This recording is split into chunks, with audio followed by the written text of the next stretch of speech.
മോഹൻലാലിനെ നായകനാക്കി ബ്ലെസ്സിയുടെ സംവിധാനത്തിൽ 2009 പുറത്തിറങ്ങിയ ചിത്രമാണ് ഭ്രമരം. മോഹൻലാൽ എന്ന നടന്റെ ഗംഭീരമായ പ്രകടനമാണ് ഭ്രമരത്തിലൂടെ കാണാൻ സാധിച്ചത്. സ്ക്രീസോഫ്രീനിയ ബാധിച്ച ശിവൻകുട്ടിയായി മോഹൻലാൽ പകർന്നാടുകയായിരുന്നു ഭ്രമരത്തിൽ. ഞൊടിയിടകൾ കൊണ്ട് ഭാവങ്ങൾ മാറ്റി അത്ഭുതപ്പെടുത്തുന്ന പെർഫോമൻസ് ആണ് മോഹൻലാൽ ഭ്രമരത്തിൽ കാഴ്ചവെച്ചത്. ഭ്രമരം ബ്ലെസ്സിയുടെ മറ്റ് ചിത്രങ്ങളിൽ നിന്നും വ്യത്യസ്തമായ ഒരു മൂഡും ക്രിയേറ്റ് ചെയ്യുന്നുണ്ട്. ശിവൻകുട്ടി എന്ന കഥാപാത്രവും പ്രേക്ഷകരെ വല്ലാതെ പിടിച്ചുലയ്ക്കുന്നതാണ്. ഇപ്പോഴിതാ ഭ്രമരത്തെപ്പറ്റി ബ്ലെസ്സി പറയുന്ന വാക്കുകളാണ് ശ്രദ്ധ നേടുന്നത്. തന്റെ സിനിമകളിൽ ഇന്നും വല്ലാത്തൊരിഷ്ടം കൂടുതലുള്ള ചിത്രമാണ് ഭ്രമരമെന്നാണ് ബ്ലെസ്സിയുടെ വാക്കുകൾ. ബ്ലെസ്സിയുടെ സിനിമാ ജീവിതത്തിൽ ഇന്നും വിഷമിപ്പിക്കുന്ന മറ്റൊരു സിനിമയില്ല എന്നും സംവിധായകൻ തന്നെ പറയുന്നു. എഴുത്തിന്റെ മാജിക്ക് അത്രയ്ക്കും അനുഭവിച്ച ചിത്രമായിരുന്നു ഭ്രമരമെന്നും താൻ ഇമോഷണലി അടുത്തു നിൽക്കുന്ന ചിത്രമാണെന്ന പ്രത്യേകതയും ഭ്രമരത്തിനുണ്ടെന്നും ബ്ലെസ്സി പറയുന്നുണ്ട്. ശിവൻകുട്ടി എന്ന കഥാപാത്രത്തെ ഓർക്കുമ്പോൾ ഇപ്പോഴും പ്രയാസമാണ്. അതായത് 15 വർഷം കഴിഞ്ഞെങ്കിലും ഇപ്പോഴും ശിവൻകുട്ടി ഇറങ്ങി വന്ന് നമ്മളെ അസ്വസ്ഥമാക്കുന്നുണ്ടെന്നും ഭ്രമരം സിനിമ തൻ്റെ ജീവിതത്തെ ഇപ്പോഴും അലോസരപ്പെടുത്താറുണ്ടെന്നും ശിവൻകുട്ടിക്ക് പിന്നീട് എന്ത് സംഭവിച്ചിരിക്കാം എന്നതിനെപ്പറ്റി താൻ ആലോചിക്കാറുണ്ടെന്നും ബ്ലെസ്സി പറയുന്നു. അയാൾ ജീവനോടെയുണ്ടോ അതോ അയാൾ ആ യാത്രയിൽ മരണപ്പെട്ടോ?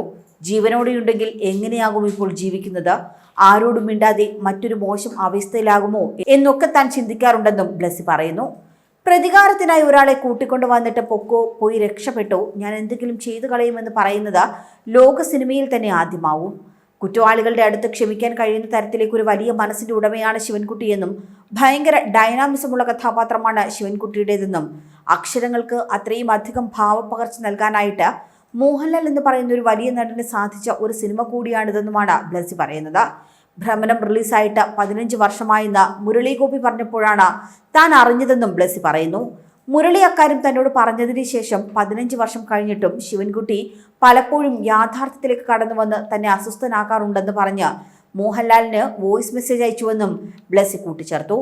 കാഴ്ച, തന്മാത്ര, പളുങ്ക്, കൽക്കട്ട ന്യൂസ് എന്നീ ചിത്രങ്ങൾക്ക് ശേഷമാണ് ബ്ലെസ്സി ഭ്രമരം ചെയ്യുന്നത്. സിനിമാ ഇൻഡസ്ട്രിയിൽ അത്ര വിജയമായിരുന്നില്ല എങ്കിലും അതുവരെ ചെയ്ത ബ്ലെസ്സി ചിത്രങ്ങളെ അപേക്ഷിച്ച് പ്രേക്ഷകരെ ഡിസ്റ്റർബ് ചെയ്ത സിനിമ വേറെയുണ്ടാകില്ല. മോഹൻലാലിനൊപ്പം സുരേഷ് മേനോനും മുരളി ഗോപിയും മികച്ച രീതിയിൽ അഭിനയം കാഴ്ചവെച്ചു. മുരളി ഗോപിയെ വലിയ രീതിയിൽ ആളുകൾ തിരിച്ചറിഞ്ഞ ചിത്രം കൂടിയാണ് ഭ്രമരം.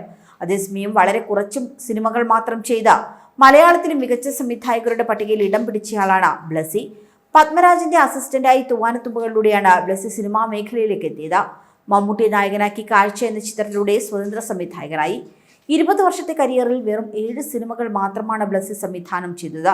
3 തവണ മികച്ച സംവിധായകനുള്ള സംസ്ഥാന അവാർഡ് നേടാൻ ബ്ലെസ്സിക്ക് സാധിച്ചു.